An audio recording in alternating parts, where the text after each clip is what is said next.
This morning, we're going to do 15-minute segments for 3 hours straight. If you just want to turn around, this is what the speaker sees the whole time they're speaking. If they can't see that, we have a taser on a long pole.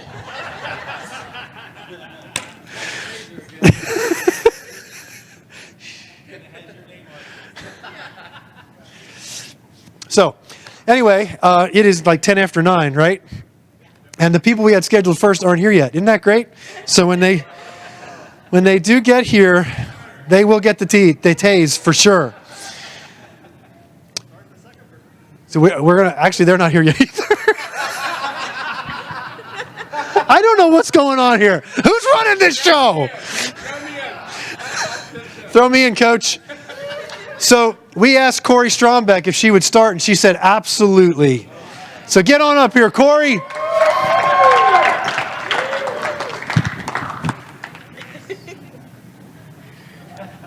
if I could see this will be good. Good morning. So I didn't know I was doing this until last night. I missed all the messages somehow. So what you get is what I got downloaded about 4:30 this morning. And the Lord woke me up and said, okay, this is what you could go with. What the suggestion was from my husband and Mark was that we talk about mothering in this environment, in the Koinonia family environment. And so today what I'm going to talk about is the tale of three kitties, to give you a word picture to go with what it looks like to mama in this environment. Many years ago, Rachel must have been about 3 or 4, I received a word from the Lord that was, you're going to be a mama hen with lots of chickies. And the first thing I wanted to do was run, because all I could think of was my mama. My mother collected children, and she did. I have many brothers and sisters that I've had for years and years that she did not birth. And all I could see was what she sacrificed. I couldn't see the benefit that came from it, but the benefit for me was I have lots of brothers and sisters that she did not birth.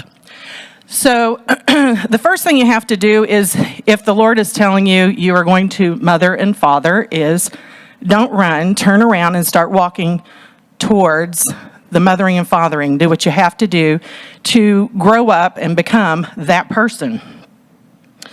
The first thing I had to do beyond that came many years later, because, as I said, I ran from it as hard and fast as I could. And that was when I started the journey into my sonship. And up to that point, I was not whole. So the journey to sonship is ongoing and will be the rest of my life, as it will be for you. Remember, what we've heard this weekend is it's a journey, and it's not now. You can't have your sonship now. It's ongoing. And I'm going to keep losing my screen, so... All right, so I'm going to give you a tale of 3 kitties, and these are our 3 kitties. Mark loves them so much, as does everyone else that comes to our house, and that is not true. Yeah, at least I admit it. Okay. So the first thing is, we have 3 cats, and the first 2 we got at the same time, and they were chosen. They were beautiful, they were cute, they were furry, they were just adorable little things on the outside.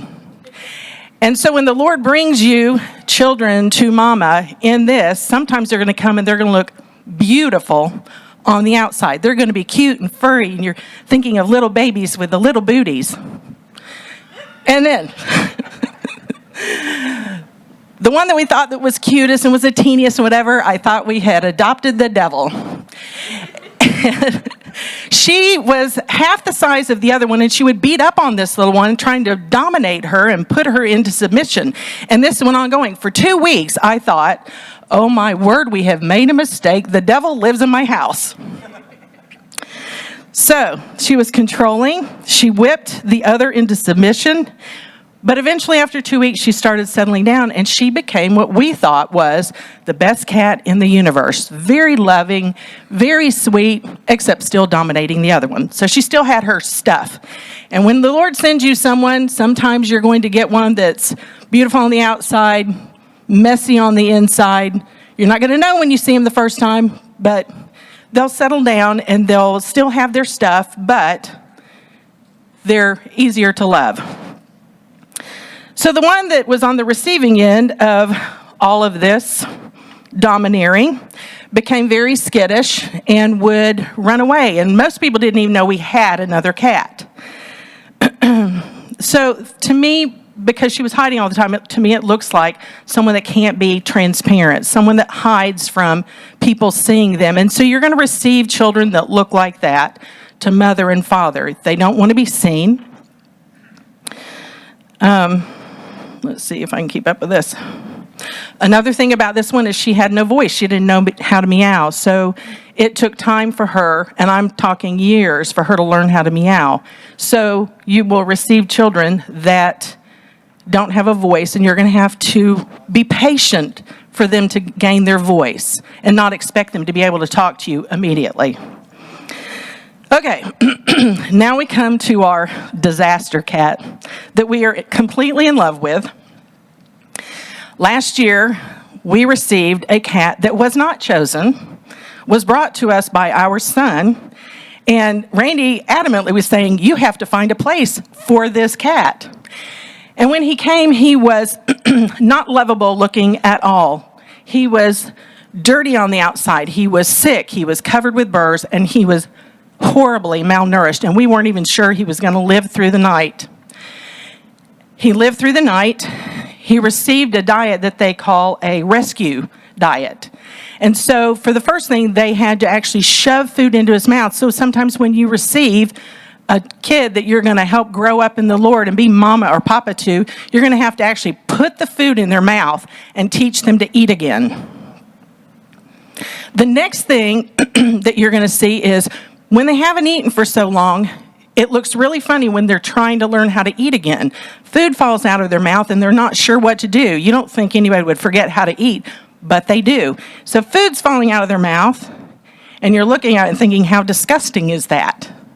So some of the things you see when God brings you a new baby is it's going to look pretty ugly when they're eating it. Another thing that Felix did was he had to be on top of you all the time. When you get new babies that are undernourished, they're going to want to be on you all the time. And it's taxing and it's time consuming. But sometimes you just have to keep loving them. And he has grown and grown and grown. Now he is a year old, and he's a big husky cat who's very well adjusted, somewhat. He still chases the girls, and he's still a terror in the house, but he is the most loved cat in the house, even though he was not chosen. And the first thing we wanted to do was reject him. I didn't even want to touch him. It was so awful. You could feel bones, you could feel burrs, and the care that went into having to clean him up and make him something that I wanted to be around was huge. But it landed on me to do. My son brings a cat home for us to rescue, and it was on me to do it, which sometimes that happens. You're going to have some of your kids bring you someone to love, and it's not going to be on them to do it. It's going to be on you. So sometimes we have to open our hearts and say, okay, this dirty little thing I'm going to have to love and bring it back to life. Let's see. He is not like the other two in that the way that they respond to us is very loving and sweet, and his way of being lovey to us is he bites and he jumps up and grabs you, and you never know what he's going to do. So he's very playful, but he's very different. So everyone you get is going to be very different. Sometimes you're going to get them that come in pretty packaging. Sometimes you're going to get them that's not in pretty packaging. But all of us need someone to love us, to push us through. As moms and dads, we push us through until we're able to stand on our own 2 feet. Something that Harold said when he was doing the panel was when he talked about Philippians 1, 6, and 7 that has just grabbed my heart and won't let go, where it says, He is able to complete that which he started in you. And why? Because, why do I know that? Is because I have you in my heart. So being a mama and a papa in this movement, we have to open our hearts, put them in, and then you can see the end result of what God's trying to do in someone. You don't see what they're walking through. You don't see the choices they're making. You see that they're better than the choices they're making today. So in this process, it's been a hard one for me, but the first one I had to learn was that I had to learn how to open my heart to the kids God sent me. And I was 100% shut down in that area. So when I first opened it up, it was painful, but it has been the most rewarding thing to be able to pull kids into my heart and just love them. I've learned to be more transparent. If you're afraid to be transparent, do not bring on kids, because that is the first thing you have to do. They don't want fake, they want real. I've probably walked through a lot of fire, being refined by each child that the Lord has brought me. And I'm not talking about children, I'm talking about some are older than I am, but for each person that God has brought to me and put in my heart, it has refined me, because it's someone new to rub another rough edge off of me. So the benefit that I get is incredible being a mama. I've learned to do hard things, really hard things for me, because I made really good friends with being a hermit, and now I'm not allowed to do that anymore. I have to come off the mountain and engage. So I've learned to do hard things through this. So I challenge you, do the hard thing. And the last thing is, I've learned to be a mama and not a mother. Mothers will bring you into the formal dining room, sit you down, give you all the pretty stuff, wait on you, be a servant to you. But a mama will bring you into her kitchen, put you at the table, and give you milk and cookies and hug on you and talk about your day and ask the good question of, did you ask any good questions today? That one was hard to learn. I've learned to be a daughter instead of a servant. And I've learned that during service, I can do it and still be in myself and not feel that I am being a slave. It's all in the attitude of the heart. So I want to challenge you to open your heart, because every one of us are called to be moms and dads at some point in our life. I don't care if you are 5 years old. There are kids growing up that are already going to be mothering and fathering as little ones. So I'm challenging you to help your kids grow up that way and for you to walk in it as well. We all are called to be moms and dads and to bring people alongside of us. So I'm challenging you to do the same thing, do the hard thing, let people see you, and just love.